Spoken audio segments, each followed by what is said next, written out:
Roasted garlic is great on and in a million different things, and it takes all of 10 seconds to prep.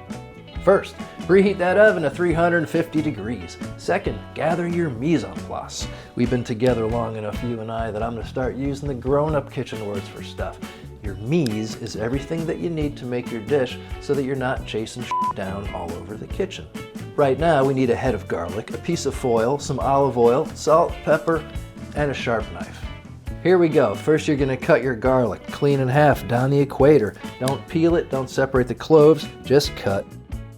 Put it cut side up on your foil, hit it with a little salt and pepper, and a drizzle of olive oil, maybe a quarter teaspoon, half teaspoon at the most. And then wrap it up and put it in the oven for about an hour. You don't have to put it on a tray or anything. You can just put it right on the rack if you want. Give it 5 or 10 minutes to cool, then open her up and go to town. The cloves separate pretty easily, and from there you just squeeze the good part out. Mix it with a little olive oil for your bread, throw it in your mashed potatoes, brush your teeth with it. The sky's the limit.